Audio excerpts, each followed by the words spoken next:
فلسطین میں کس طریقے سے اسرائیل کی جو ناجائز ریاست ہے اس کا قیام عمل میں آیا 1948 میں. وہاں پر ہم نے اپنا سلسلہ روکا تھا. آج اس سے آگے بات کرتے ہیں. ہم بات کریں گے مقبوضہ بیت المقدس کی, جسے یروشلم بھی کہا جاتا ہے, اور ظاہر ہے دنیا کے قدیم ترین شہروں میں سے ایک شہر ہے. مسلمان, عیسائی, یہودی تینوں ابراہیمی مذاہب کے لیے مذہبی طور پر یہ انتہائی اہمیت کی حامل یہ جگہ ہے, اور برسوں سے اس جگہ پر خانہ جنگی ہے.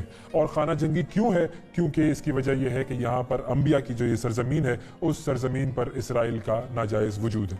1948 میں جب برطانیہ نے فلسطین کی سرزمین پر اسرائیلی ریاست قائم کی تو یروشلم اس کا حصہ نہیں تھا. اقوام متحدہ نے علاقے کو فلسطین اور اسرائیل میں تقسیم کرنے کے لیے جو نقشہ بنایا, اس میں بھی یروشلم کو بین الاقوامی کنٹرول میں دینے کی سفارش کی گئی تھی, لیکن فلسطینیوں نے یہ پلان تسلیم نہیں کیا اور اپنے پورے علاقے کی آزادی کے لیے جدوجہد ان سب فلسطینیوں نے جاری رکھی.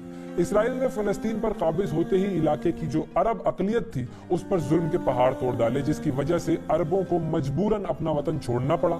پھر عرب پوری طرح مسلح یہودی دستوں کا مقابلہ بھی نہیں کر سکے, اور 15 مئی 1948 تک اندرون فلسطین میں عربوں کی مزاحمت بالکل ختم ہو گئی تھی.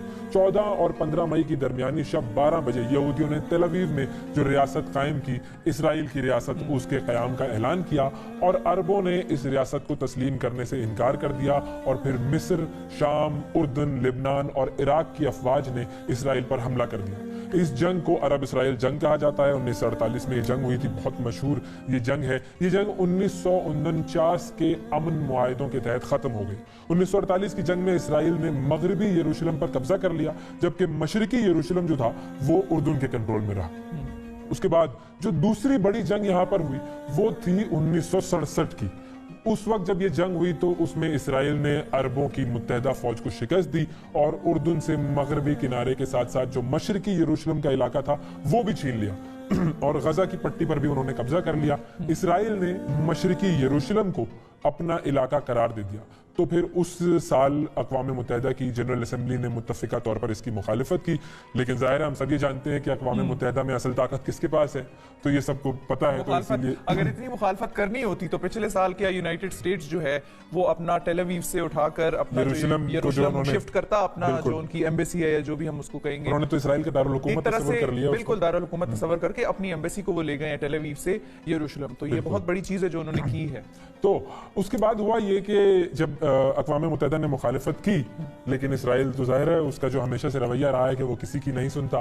اس وقت اسرائیل نے زائنزم کے ماننے والے سارے جو یہودی تھے ان سب سے کہا کہ آپ دنیا کو چھوڑیں اور یہاں پر فلسطین کے اس علاقے میں آ کر بسنے کا سلسلہ شروع کر دیں. اب یہاں یہودیوں کے لیے ناجائز طور پر بڑی بڑی کالونیاں بنائی گئیں. ان ناجائز بستیوں کے خلاف کئی ممالک نے آواز تو بلند کی, مگر اسرائیل اور اس کے جو حامی ہیں انہوں نے کسی کی بھی نہ سنی. ایک طرف ان کالونیوں میں دنیا کی ہر سہولت موجود ہے, لیکن انہی کالونیوں کے باہر جہاں پر فلسطینی باشندے رہتے ہیں وہاں سے اسرائیل ہر انسان کو اور ہر سہولت کا خاتمہ کرنے پر تلا ہوا ہے. فلسطینیوں کی نسل کشی کا جو سلسلہ ہے وہ آج بھی جاری ہے, اور اس نسل کشی میں جس طرح بزرگوں, جوانوں, عورتوں, بچوں کو قتل کیا جا رہا ہے اس کی مثال نہیں ملتی. اور پھر اس نسل کشی میں جس طرح دنیا میں انصاف کے اور امن کے جو پیامبر ہیں, جو ٹھیکیدار ہیں نا انصاف کے, وہ جس طریقے سے آنکھیں بند کر کے بیٹھے ہوئے ہیں اس کی مثال ملنا بھی ناممکن ہے. ظالم اسرائیلی جو فوجی ہیں ان پر پتھر پھینکنے والے فلسطینیوں کو جواب ملتا ہے گولیوں سے, بموں سے, بارود سے, اور جب ان معصوموں کی لاشیں ان کے گھر واپس پہنچتی ہیں تو ہر آنکھ نم ہوتی ہے سوائے ان آنکھوں کے جو اسرائیل کے اس ظلم میں برابر کے حصے دار ہیں.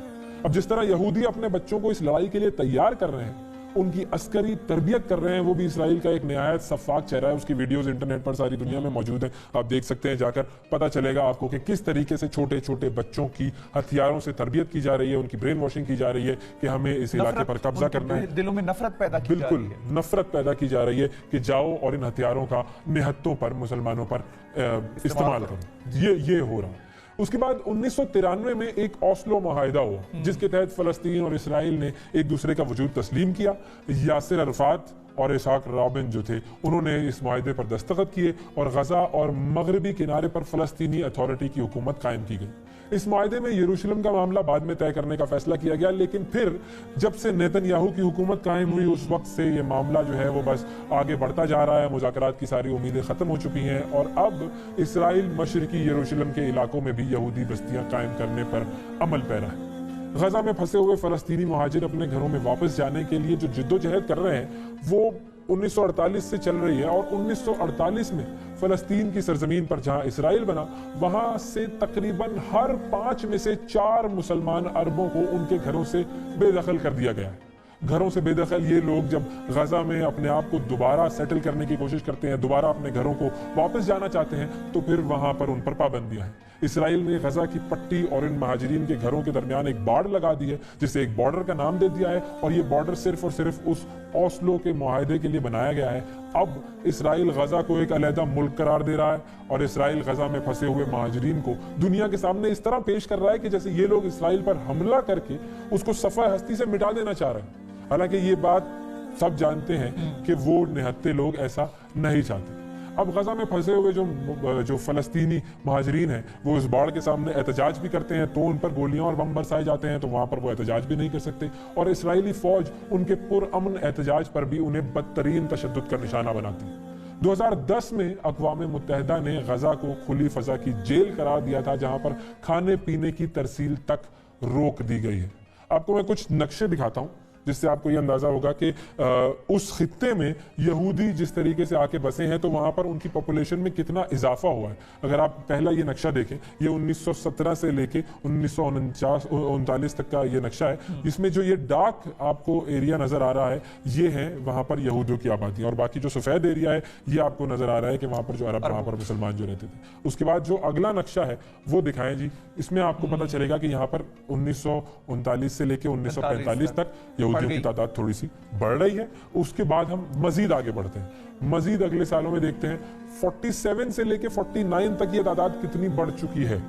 یہودی اس علاقے میں آتے جا رہے ہیں، آباد ہوتے جا رہے ہیں، مظالم کا سلسلہ بڑھتا جا رہا ہے۔ اگلا نقشہ دکھائیے، اگلے نقشے میں آپ کو مزید تبدیلی نظر آئے گی، اور یہ دیکھیں یہ 1967 سے لے کے 1993 تک کا معاملہ ہے۔ اس میں مکمل طور پر یہ ڈارک ہو چکا ہے ایریا، کچھ گرے ایریاز ہیں جہاں پر ابھی بھی مسلمانوں کی آبادی موجود ہے، تھوڑی بہت تعداد موجود ہے، اور یہاں پر جو کشیدگی ہے یہ مکمل طور پر چل رہی ہے۔ آگے دکھائیے، اگلا نقشہ دکھائیے۔ بالکل یہ 1994 سے لے کر 2017 تک کا نقشہ ہے، جس میں آپ دیکھ سکتے ہیں کہ اس وقت کی کیا صورتحال ہے۔ اور جو آپ بات کر رہی تھی سن 2017 کی، 2017 میں امریکہ نے یروشلم کو اسرائیل کا دارالحکومت تسلیم کر لیا۔ 17 میں بالکل، مجھے ایسا 18 لگا، لیکن خیر پچھلے 1-2 سالوں میں ہوا ہے یہ، اس نے تسلیم کر لیا، اور ایک طرح سے اپنا جو ان کا ایمبیسی تھی وہ ٹیل اویو سے شفٹ کر لی ہے یروشلم، اور ایک طرح سے انہوں نے لیجیٹیمائز کر دیا اس چیز کو کہ یروشلم جو ہے وہ کیپٹل ہے اسرائیل کا۔ اور اب اس کے علاوہ اور بہت سارے ممالک ہیں جو کہ اپنی ایمبیسیز تیل اویو سے شفٹ کر لیں گے یروشلم، اور ظاہر ہے جو کچھ ہو رہا ہے وہ غلط ہو رہا ہے۔ ساری دنیا کے مسلم ممالک بس صرف دیکھ رہے ہیں، نہ جانے سلسلہ کب تک چلے گا۔ ہمارے لیے آج بھی وہ مقبوضہ بیت المقدس ہے اور ایسا ہی رہے گا۔ ہماری دعا یہ ہے کہ جو قبلہ اول ہے مسلمانوں کا، وہاں پر مسلمانوں کے لیے نماز ادا کرنا دشوار نہ ہو۔ ان کے لیے دعا کرتے ہیں کہ اللہ تعالیٰ ان سب کی مشکلات آسان کرے۔